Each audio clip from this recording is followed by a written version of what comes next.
Hi, welcome to my channel. I'm Sarah and I'm sharing my world and beyond. Today we are talking about more food because my channel is about food and exploring Asian American identity and quarantine life as of now. This is a note to past Sarah because this is Sarah in the future. We have traversed the many trials and tribulations of making mooncakes. Mooncakes, you ask, they are a very traditional Chinese dessert delicacy for the Mid-Autumn Festival.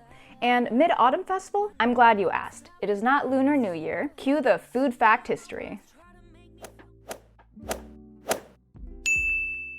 In ancient times, Chinese emperors believed that worshipping the harvest moon in autumn would bring a good harvest for the next year. They would have offerings of food and goods set aside. There's also folklore about a beautiful lady in the moon named Chang'e and her rabbit companion. She used to be a human on Earth with her husband, Yi, who was the best archer ever. Legend says there used to be 10 blazing suns in the sky, which scorched everything on Earth. So Yi shot down 9 of them and saved the world. As a reward, a goddess gave him an immortal elixir, which he didn't drink, so he could stay with his wife. But one day, someone tried to steal the elixir, and Chang'e ended up drinking it so the thief couldn't. The elixir made her and a random rabbit fly higher and higher until she reached the moon. She couldn't get back to Earth. Her husband was so sad that he put out a table with food and wished for her return. And apparently, this is why the festival is observed every year. Today, people gift each other mooncakes, sometimes really fancy ones. And it's another holiday to spread cheer and feast together with friends and family. Mooncakes are said to symbolize reunion since they bring together family and friends. Businesses usually gift each other and employees mooncakes as a symbol of partnership. They have even been used in revolutions and overthrowing dynasties. Legends have said that secret messages were either hidden inside or written on decorative text on top of the pastry shell that could be sliced and arranged to spell out an important message. Then, all evidence would be eaten, and no trace of the message would be left behind. Alrighty, let's get started. So there was a lot of prep work ahead of time, and I used 2 recipes, which I'll link in the description box below. Since it was my first time, I didn't trust myself to experiment. I ended up making 2 types of filling. Red bean paste, as you see here, which I add some oil to the paste I made beforehand, and one with 5 types of nuts. We're gonna pop those in the oven for a bit, and now we're going to make salted egg yolks. What are these?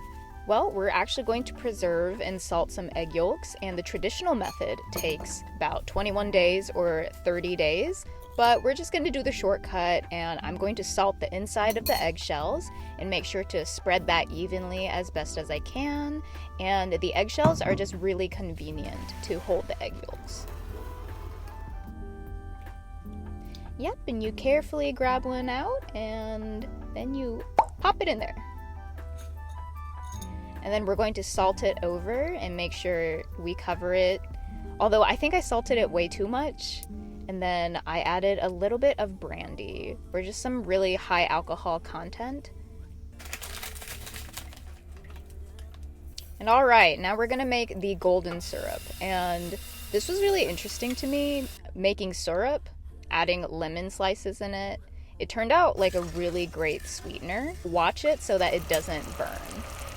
And now we're going to be doing a science experiment where we make lye water. So we actually have to bake baking soda, and be careful, this can actually irritate your skin. So you want to carefully pour it into a container and make sure it doesn't touch your skin at all. And I baked this for about an hour or so.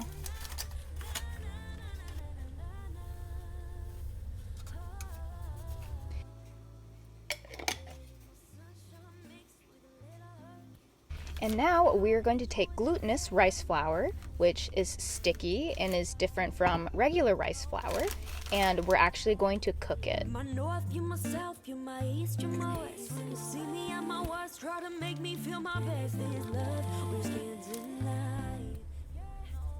Spread it out, spread the love. We all need some love right now. And then I put a chopstick so while it steams, it could have a little air come out. And Yes, the nuts! And then here's how our golden syrup turned out.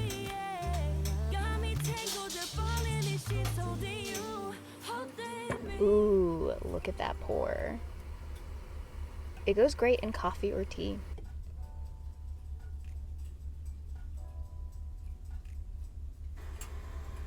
And so we're gonna check in on our rice flour. Bam. After we steam it, we're also going to cook it for a bit. Making our lye water. Even if it's just for today. I know you're just here for good fun. It's over before it's begun.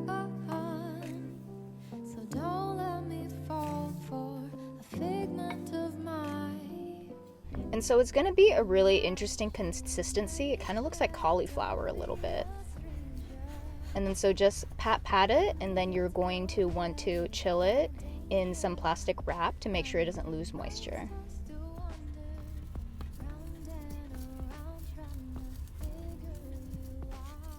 Dough number 2. This is flour based. And we're going to use that golden syrup. Oh, beautiful. Look at that. More butter. And then, mix it up as you normally would. And then wrap it up again to chill. And now come the egg yolks. So we're going to wash every single one of these, and they look like little gems. And they're really pretty, actually. I know you're just here for good fun. It's over before it's begun. But don't let me fall for. So I would like to say that it has been 4 days since I have started this mooncake making process. Part of that is procrastination, and part of that is just filming takes a little bit, and also part of that is waiting for the egg yolks to get more flavor. But y'all, I am never underestimating mooncakes that I have bought in the store ever again, because it's a lot of work.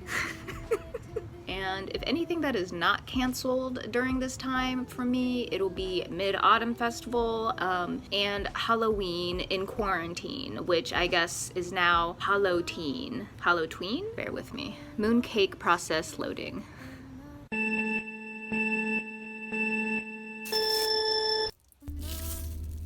And we're back.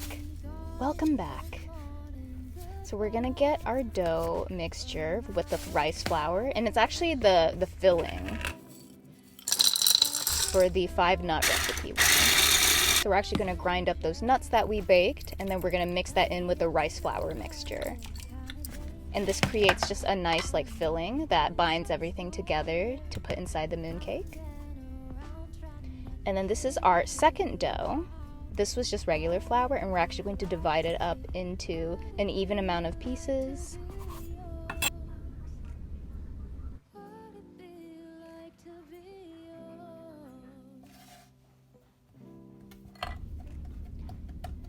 So what you're gonna do is that you're gonna roll out your first wrapper, and it's almost like dumplings a little bit. You put a filling in it, and then you pop in whatever mold you want. And mine is not the traditional, it's more modern. So you load it into the spring contraption, and then you do push it down, but not too hard, because you want that pattern to be on top. And then with firm pressure, you push down gently, but firmly. And then out pops your mooncake. Wow, look at that. All of this for this. I'd say it was worth it.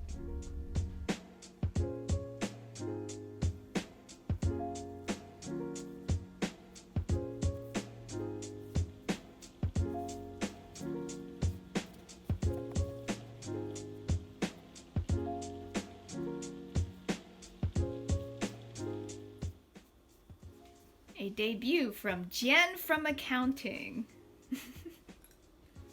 Have you ever made mooncakes before? Nope.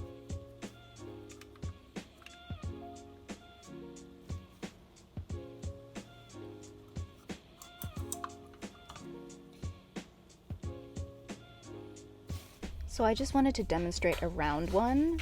Honestly, this came with so many patterns and shapes that I think I'm gonna try to use this again for like regular cookie recipes.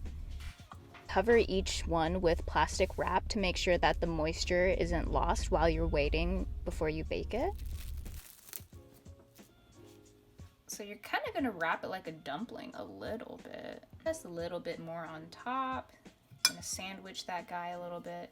And then we're gonna start folding. Some things showing through, it's okay, it's the bottom of it, so it's fine. It's my big knife. So apply steady and even pressure. And okay, we got something.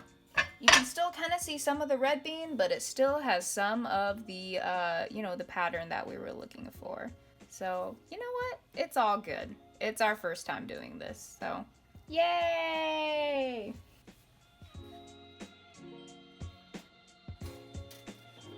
Now we're going to make an egg wash to gently brush over the mooncakes to create that golden finish. And it's actually suggested that you use a more natural bristle rather than a silicone one that I have here, because it absorbs the wash and it doesn't make it too goopy. So then when it bakes, sometimes the pattern can be messed up if you put too much egg wash, but I was careful to just barely brush some on. And great job! We made it this far. 4 days of work, here we are. They're not like the store-bought ones, but you know what? I'm proud of making Sarah at-home ones, and that's good enough for me. Secrets between us, no, it's just honesty. Even if it hurts, even if it's just for today. I know you're just here for good fun. It's over before it's begun. So don't let me fall for the figment. Just admire these for a second. Oh my goodness! Wow. What do I even say?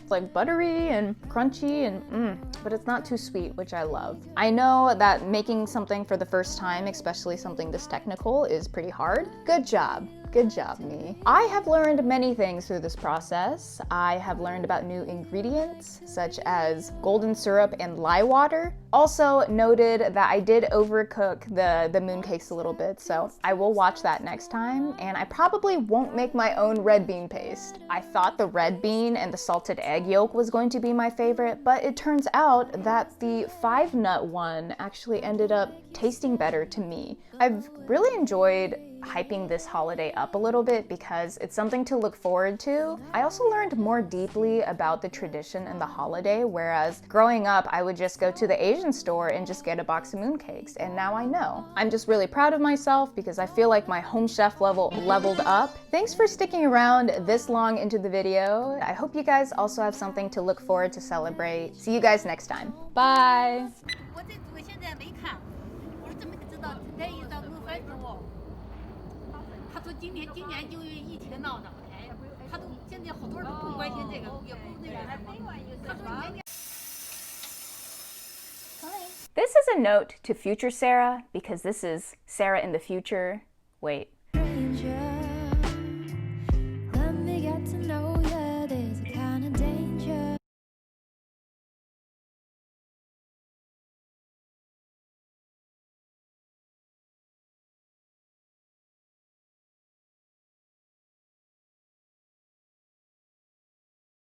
Yours. What'd it be like to be